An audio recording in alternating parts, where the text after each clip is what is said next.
بسم اللہ الرحمن الرحیم۔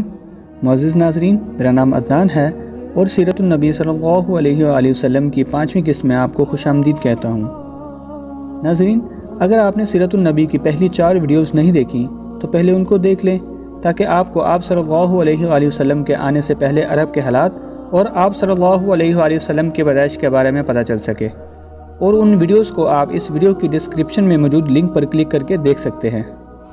ناظرین، آپ صلی اللہ علیہ وآلہ وسلم مال تجارت فروخت کرنے کے بعد دوپہر کے وقت خدیجہ رضی اللہ تعالیٰ عنہ کے گھر پہنچے۔ وہ اس وقت چند عورتوں کے ساتھ بیٹھی تھیں۔ انہوں نے دور سے آپ کو دیکھ لیا۔ آپ اونٹ پر سوار تھے اور 2 فرشتوں نے آپ پر سایہ کیا ہوا تھا۔ خدیجہ رضی اللہ تعالیٰ عنہ نے یہ منظر دوسری عورتوں کو بھی دکھایا۔ وہ سب بہت حیران ہوئیں۔ اب آپ نے خدیجہ رضی اللہ تعالیٰ عنہ کو تجارت کے حالات سنائے، منافع کے بارے میں بتایا۔ حضرت خدیجہ رضی اللہ تعالیٰ عنہ بہت خوش ہوئیں۔ انہوں نے پوچھا، میسرہ کہاں ہیں؟ آپ نے بتایا وہ ابھی پیچھے ہیں۔ یہ سن کر سیدہ نے کہا، آپ فوراً اس کو میرے پاس لائیں۔ خدیجہ رضی اللہ تعالیٰ عنہ نے دراصل آپ کو اس لیے بھیجا تھا کہ وہ پھر سے وہی منظر دیکھنا چاہتی تھیں کہ کیا اب بھی فرشتے ان پر سایہ کرتے ہیں یا نہیں۔ جو ہی آپ روانہ ہوئے، یہ مکان کے اوپر چڑھ گئیں اور وہاں آپ کو دیکھنے لگیں۔ آپ کی شان اب بھی وہی نظر آئی۔ اب انہیں یقین ہو گیا کہ ان کی آنکھوں نے دھوکہ نہیں کھایا تھا۔ کچھ دیر بعد آپ صلی اللہ علیہ وآلہ وسلم میسرہ کے ساتھ ان کے پاس پہنچ گئے۔ خدیجہ رضی اللہ تعالیٰ عنہ نے میسرہ سے کہا، میں نے ان پر 2 فرشتوں کو سایہ کرتے ہوئے دیکھا ہے، کیا تم نے بھی کوئی ایسا منظر دیکھا ہے؟ میسرہ نے کہا، میں تو یہ منظر اس وقت سے دیکھ رہا ہوں جب قافلہ یہاں سے شام جانے کے لیے روانہ ہوا تھا۔ اس کے بعد میسرہ نے نسورہ سے ملاقات کا حال سنایا، جس نے لات اور عزی کی قسم کھانے کے لیے کہا تھا، اس کا بھی قصہ سنایا، پھر اونٹوں والا واقعہ بھی سنایا۔ یہ تمام باتیں سننے کے بعد خدیجہ رضی اللہ تعالیٰ عنہ نے آپ کو طے شدہ اجرت سے بھی 2 گنا دی، جبکہ طے شدہ اجرت پہلے ہی دوسرے لوگوں کی نسبت 2 گنا تھی۔ اب وہ اپنے چچا زاد بھائی ورقہ بن نوفل سے ملیں۔ یہ پچھلی کتابوں کے عالم تھے۔ خدیجہ رضی اللہ تعالیٰ عنہ نے انہیں جو کچھ خود دیکھا اور میسرہ کی زبانی سنا تھا وہ سب کیا سنایا۔ تمام باتیں سن کر ورقہ بن نوفل نے کہا، خدیجہ، اگر یہ باتیں سچ ہیں تو سمجھ لو محمد اس امت کے نبی ہیں۔ دنیا کو انہی کا انتظار تھا، یہی ان کا زمانہ ہے۔ ناظرین، سیدہ خدیجہ رضی اللہ تعالیٰ عنہ ایک شریف اور پاک باز خاتون تھیں۔ نسب کے اعتبار سے بھی قریش میں سب سے اعلیٰ تھیں۔ انہیں قریش کی سیدہ کہا جاتا تھا۔ بہت سے نوجوانوں کے نکاح کے پیغام ان تک پہنچ چکے تھے، لیکن انہوں نے کسی کے پیغام کو قبول نہیں کیا۔ وہ آپ صلی اللہ علیہ وآلہ وسلم سے بہت زیادہ متاثر ہو چکی تھیں، لہذا انہوں نے ایک خاتون نفیسہ بنت منیہ کے ہاتھ نکاح کا پیغام بھجوایا۔ آپ صلی اللہ علیہ وآلہ وسلم نے ان کے پیغام کو قبول کر لیا۔ خدیجہ رضی اللہ تعالی عنہ نے اپنے چچا عمرو بن اسد کو اطلاع کی تاکہ وہ آ کر نکاح کر دیں۔ خدیجہ رضی اللہ تعالی عنہ کی اس سے پہلے بھی 2 مرتبہ شادی ہو چکی تھی، لیکن وہ دونوں خاوند فوت ہو چکے تھے، اور اب آپ صلی اللہ علیہ وآلہ وسلم سے نکاح کے وقت ان کی عمر 40 سال کے لگ بھگ تھی۔ ایک روایت کے مطابق نکاح آپ صلی اللہ علیہ وسلم کے چچا ابو طالب نے پڑھایا۔ مہر کی رقم کے بارے میں ایک روایت یہ ہے کہ 12 اوقیہ تھی۔ دوسری روایات کے مطابق آپ نے 20 جوان اونٹنیاں دیں۔ نکاح کے بعد نبی کریم صلی اللہ علیہ وآلہ وسلم نے ولیمے کی دعوت کھلائی، اور اس دعوت میں آپ نے 1 یا 2 اونٹ ذبح کیے۔ آپ صلی اللہ علیہ وآلہ وسلم کی عمر مبارک جب 35 سال ہوئی تو مکہ میں زبردست سیلاب آیا۔ قریش نے سیلاب سے بچنے کے لیے ایک بند بنا رکھا تھا، مگر یہ سیلاب بند توڑ کر کعبے میں داخل ہو گیا اور کعبے کی دیواروں میں شگاف پڑ گئے۔ اس سے پہلے ایک مرتبہ یہ دیواریں آگ لگ جانے کی وجہ سے کمزور ہو چکی تھیں، اور یہ واقعہ اس طرح ہوا تھا کہ ایک مرتبہ ایک عورت کعبے کو دھونی دے رہی تھی کہ اس کی ایک چنگاری سے کعبے کے پردوں کو آگ لگ گئی اور دیواریں تک جل گئیں۔ سیدنا ابراہیم علیہ السلام نے کعبے کی جو دیواریں اٹھائی تھیں وہ 9 گز اونچی تھیں۔ ان پر چھت نہیں تھی۔ لوگ کعبے کے لیے جو نذرانے وغیرہ لاتے تھے وہ سب کعبے کے اندر موجود کنویں میں ڈال دیے جاتے تھے۔ اس کو کعبے کا خزانہ کہا جاتا تھا۔ کعبے کے خزانے کو ایک مرتبہ ایک چور نے چرانے کی کوشش کی، لیکن وہ کنویں کے اندر ہی مر گیا۔ اس کے بعد اللہ تعالیٰ نے اس کی حفاظت کے لیے اس پر ایک سانپ مقرر کر دیا۔ یہ سانپ کنویں کی منڈیر پر بیٹھا رہتا تھا۔ اب جب کہ کعبے کی دیواروں میں شگاف پڑ گئے اور نئے سرے سے اس کی تعمیر کا مسئلہ پیش آیا تو اللہ تعالیٰ نے ایک پرندے کو بھیجا، وہ اس سانپ کو اٹھا لے گیا۔ یہ دیکھ کر قریش کے لوگ بہت خوش ہوئے۔ اب انہوں نے نئے سرے سے کعبے کی تعمیر کا فیصلہ کیا اور پروگرام بنایا کہ بنیادیں مضبوط بنا کر دیواروں کو زیادہ اونچا اٹھایا جائے۔ اس طرح دروازے کو بھی اونچا کر دیا جائے گا تاکہ کعبے میں کوئی داخل نہ ہو سوائے اس کے جس کو داخل ہونے کی اجازت دی جائے۔ اب انہوں نے پتھر جمع کیے اور چندہ بھی جمع کیا گیا۔ چندے میں انہوں نے صرف پاک کمائی دی، کیونکہ ایک قریشی سردار ابو وہب نے جب تعمیر کا کام شروع کرنے کے لیے ایک پتھر اٹھایا تو پتھر اس کے ہاتھ سے نکل کر اسی جگہ پہنچ گیا جہاں سے اسے اٹھایا گیا تھا۔ اس پر قریشی حیران و پریشان ہوئے۔ آخر خود وہب کھڑا ہوا اور بولا، اے گروہ قریش، کعبے کی بنیادوں میں سوائے پاک مال کے کوئی دوسرا مال شامل مت کرنا۔ بیت اللہ کی تعمیر میں کسی بدکار عورت کی کمائی، سود کی کمائی یا زبردستی حاصل کی گئی دولت ہرگز شامل نہ کرنا۔ جب قریش کے لوگ خانہ کعبہ کی تعمیر کے لیے پتھر لا رہے تھے تو اس کام میں آپ صلی اللہ علیہ وآلہ وسلم بھی ان کے ساتھ شریک تھے۔ آپ پتھر اپنی گردن پر رکھ کر لا رہے تھے۔ تعمیر شروع کرنے سے پہلے قریش کے لوگوں نے خوف محسوس کیا کہ دیواریں گرانے سے کہیں ان پر کوئی عذاب نہ آ جائے۔ آخر ایک سردار ولید بن مغیرہ نے کہا کہ کعبہ کی دیواریں گرانے سے تمہارا ارادہ اصلاح اور مرمت کا ہے، نہ کہ اس کو خراب کرنے کا، اور جان لو کہ اللہ تعالیٰ اصلاح کرنے والوں کو برباد نہیں کرتا۔ پھر ولید ہی نے گرانے کے کام کی ابتدا کی، لیکن اس نے بھی صرف ایک حصہ گرایا تاکہ معلوم ہو جائے کہ ان پر کوئی تباہی تو نہیں آتی۔ جب وہ رات خیریت سے گزر گئی تب دوسرے دن سب لوگ اس کے ساتھ شریک ہو گئے اور پوری عمارت گرا دی، جہاں تک کہ کعبہ کی بنیاد تک پہنچ گئے۔ یہ بنیاد ابراہیم علیہ السلام کے ہاتھ کی رکھی ہوئی تھی۔ حضرت ابراہیم علیہ السلام نے بنیادوں میں سبز رنگ کے پتھر رکھے تھے۔ یہ پتھر اونٹ کے کوہان کی طرح کے تھے اور ایک دوسرے سے جڑے ہوئے تھے۔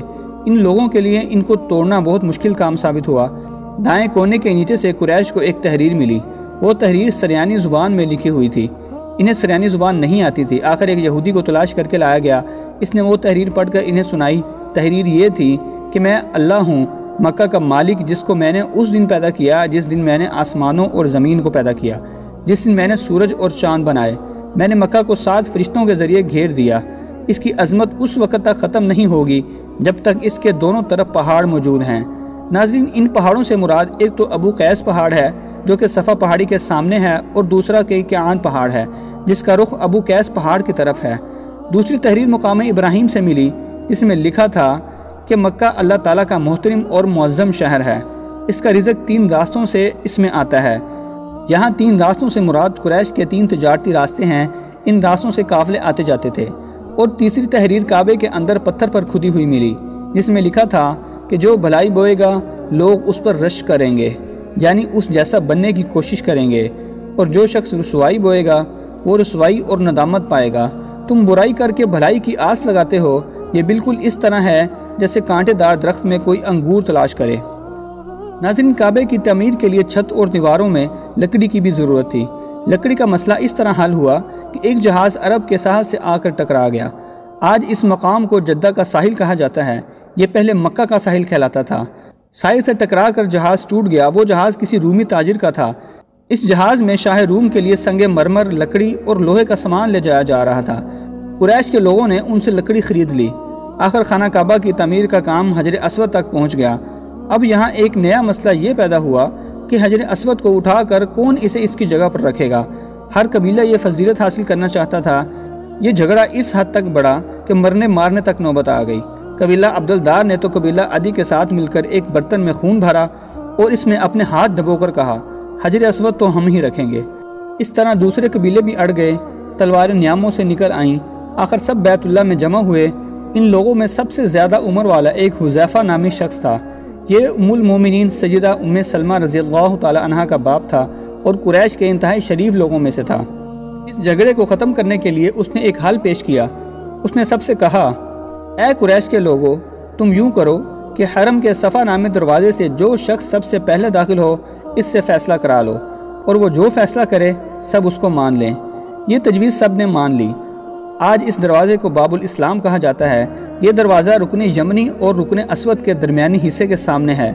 اللہ کی قدرت کہ اس دروازے سے سب سے پہلے آپ صلی اللہ علیہ وآلہ وسلم تشریف لائے۔ قریش نے جیسے ہی آپ کو دیکھا وہ پکار اٹھے، یہ تو امین ہیں، یہ تو محمد ہیں، ہم ان پر راضی ہیں۔ کیونکہ قریش اپنے آپس کے جھگڑوں کے فیصلے آپ ہی سے کرایا کرتے تھے۔ آپ کسی کی بے جا حمایت نہیں کرتے تھے، نہ بلا وجہ کسی کی مخالفت کرتے تھے۔ پھر ان لوگوں نے اپنے جھگڑے کی تفصیل آپ کو سنائی۔ ساری تفصیل سن کر آپ نے فرمایا، ایک چادر لے آؤ۔ آپ نے اس چادر کو بچھایا اور اپنے ہاتھ مبارک سے حجر اسود کو اٹھا کر اس چادر پر رکھ دیا۔ اس کے بعد آپ نے ارشاد فرمایا، ہر قبیلے کے لوگ اس چادر کا ایک ایک کنارہ پکڑ لیں، پھر سب مل کر اس کو اٹھائیں۔ انہوں نے ایسا ہی کیا۔ چادر کو اٹھائے ہوئے وہ اس مقام تک آ گئے جہاں حجر اسود کو رکھنا تھا۔ اس کے بعد آپ صلی اللہ علیہ وآلہ وسلم نے حجر اسود کو اٹھا کر اس کی جگہ رکھنا چاہا، لیکن عین اسی وقت ایک نجدی شخص آگے بڑھا اور تیز آواز میں بولا، بڑے تعجب کی بات ہے کہ آپ لوگوں نے ایک کم عمر نوجوان کو اپنا رہنما بنا لیا ہے۔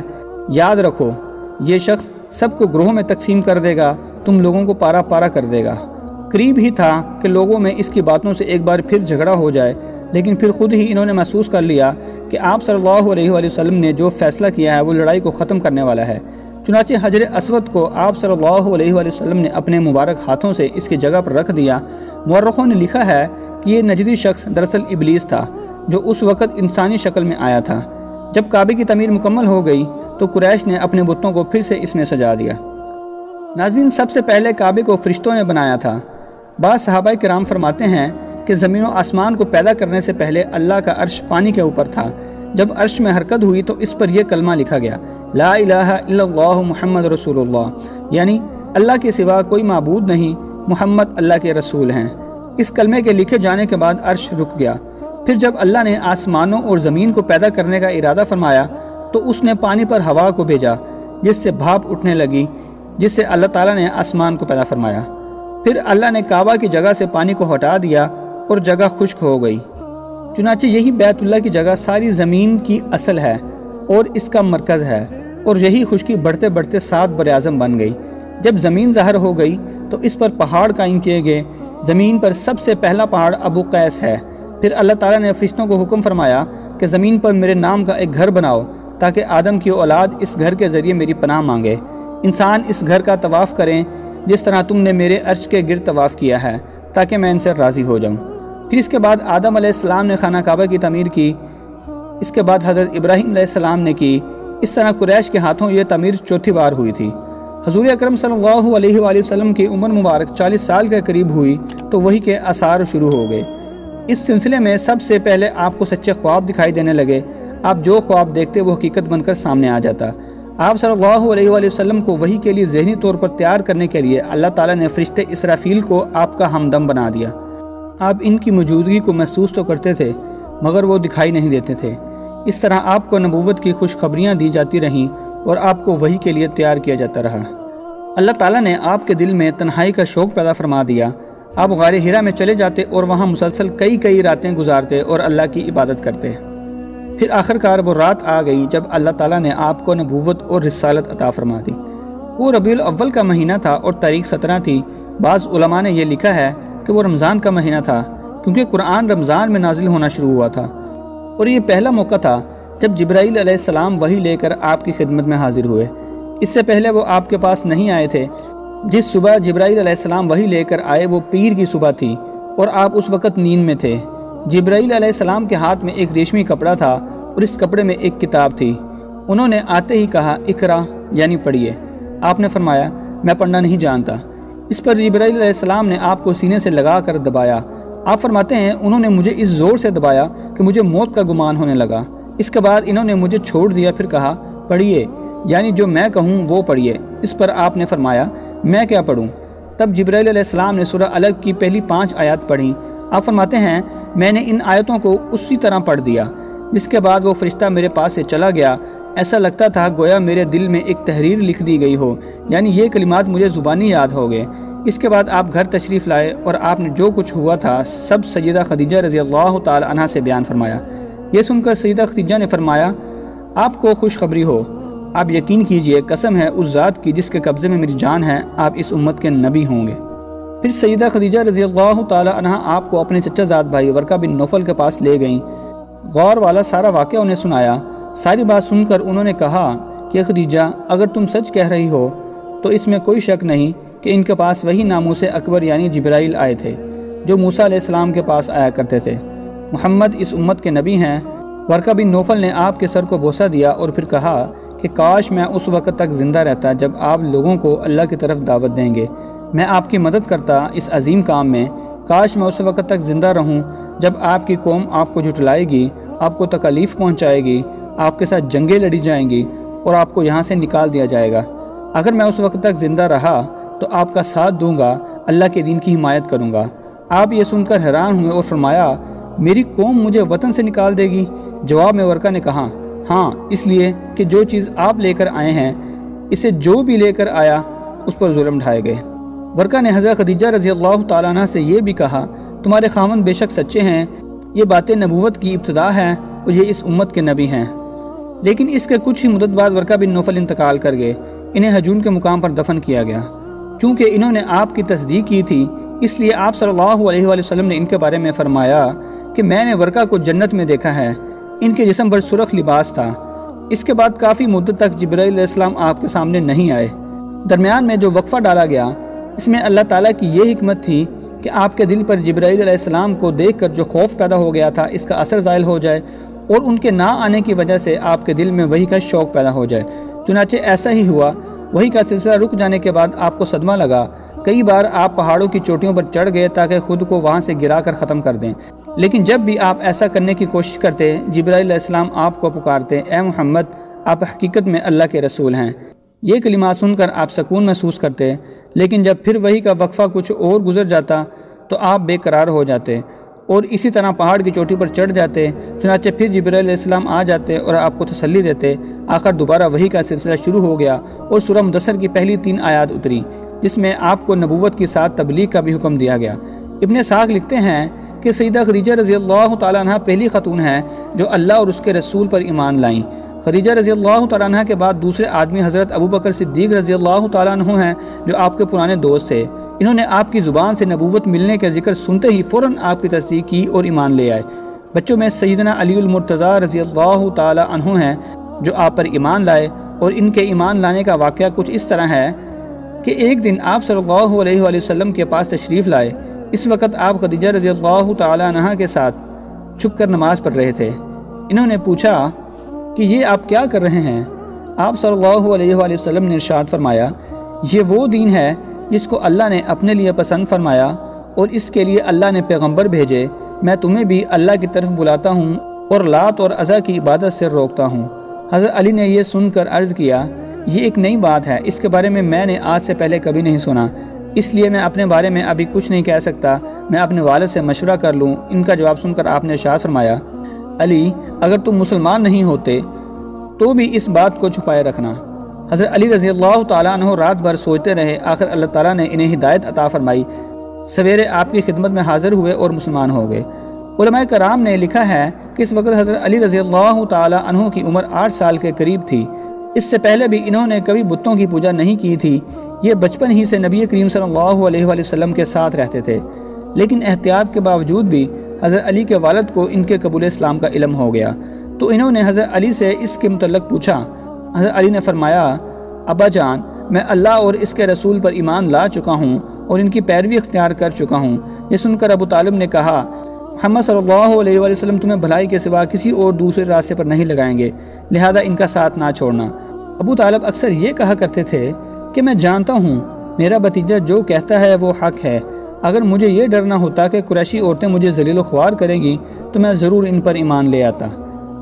عفیف کندی رضی اللہ تعالی عنہ ایک تاجر تھے، کہتے ہیں کہ اسلام قبول کرنے سے پہلے میں ایک مرتبہ حج کے لیے آیا، تجارت کا کچھ مال خریدنے کے لیے میں عباس ابن عبد المطلب کے پاس گیا، وہ میرے دوست تھے۔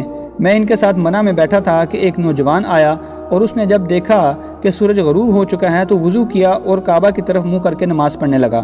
پھر ایک لڑکا آیا، وہ بھی وضو کرنے کے بعد برابر کھڑے ہو کر نماز پڑھنے لگا۔ پھر ایک عورت خیمے سے نکلی اور ان کے پیچھے نماز کی نیت باندھ کر کھڑی ہو گئی۔ اس کے بعد اس نوجوان نے رکوع کیا تو اس لڑکے اور عورت نے بھی رکوع کیا۔ نوجوان سجدے میں گیا تو وہ دونوں بھی سجدے میں چلے گئے۔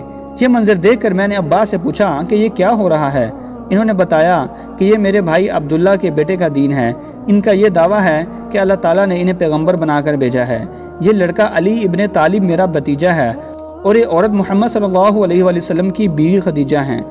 عفیف کندی رضی اللہ تعالیٰ عنہ جب بعد میں مسلمان ہوئے تو کہا کرتے تھے کاش اس وقت ان میں چوتھا آدمی میں ہوتا۔ اس واقعے کے وقت غالباً حضرت زید بن حارثہ اور حضرت ابو بکر صدیق رضی اللہ تعالیٰ عنہ وہاں موجود نہیں تھے، اگرچہ اس وقت تک وہ دونوں بھی مسلمان ہو چکے تھے۔ حضرت زید بن حارثہ رضی اللہ تعالیٰ عنہ غلاموں میں سب سے پہلے ایمان لائے تھے۔ یہ آپ صلی اللہ علیہ وآلہ وسلم کے آزاد کردہ غلام تھے۔ پہلے یہ خدیجہ رضی اللہ تعالیٰ عنہ کے غلام تھے، شادی کے بعد انہوں نے زید کو آپ کی غلامی میں دے دیا تھا۔